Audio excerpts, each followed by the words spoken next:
Hello, and welcome to the Kathleen Spracklin podcast, where I'm a woman on a mission to help you get the Zettelkasten of your dreams on your work table beside you. Well, tonight's video is a follow-on from yesterday's video where I talked about organizing information that was scattered throughout your Zettelkasten into an area that's planned and designed in advance to be the proper structure for the information. It's the structure you would have used from the start if you had known you were going to gather that much information on that topic. But you didn't know then what you know now. So this gives you an alternative to renumbering. It lets you get the advantages of renumbering without actually renumbering, and hence without having to re-index. So Vanessa asked a very important question related to the cards. She pointed out that I only showed the linking from one side, what happens on the destination side, and not what happens on the side of the old cards. So I'm going to make up for that tonight and show you how we index back pointing in the other direction from the old cards. Okay, now truth to tell, Vanessa's question prompted me to think again about a decision that I had made yesterday.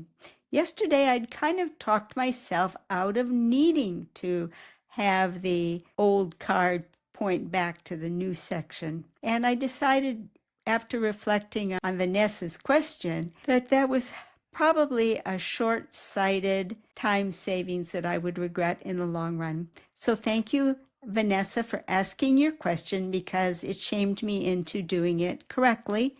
And tonight's short video will show you what it looks like from the other side.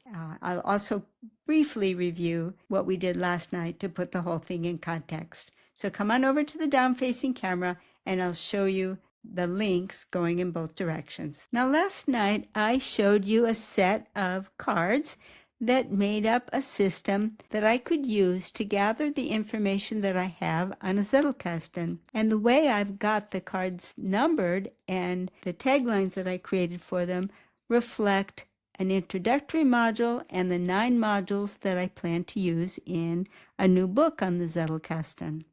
So after I showed you these, I began looking through my existing cards on the Zettelkasten and demonstrating how the existing old cards can be made to slot in to where they would have gone in this system if I had this system available at the time those main cards were first made. And I demonstrated 3 such cards. Each of the cards in question had chosen this same introductory card. Not surprisingly, that's the section I was working on.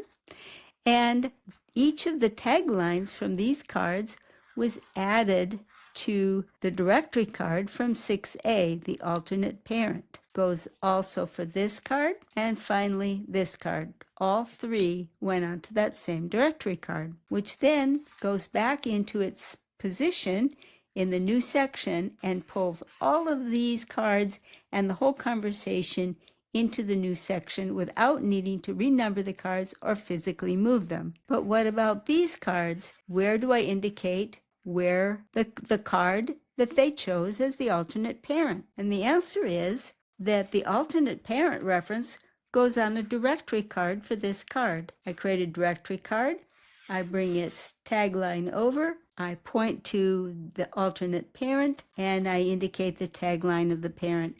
Now the conversation exists in both places. I did the same with this card and with this card. So now each of those cards points bidirectionally so that we can see the new alternate parent, and the new alternate parent points back to these cards. So thank you, Vanessa, for asking your question, because it spurred me on to do the right thing and have the cards point in each direction so that I can find the links either way. And in any case, it's far less work than re-indexing the whole section. It preserves my Zettelkasten in its original form, and it has all the advantages of bringing the cards into the new system.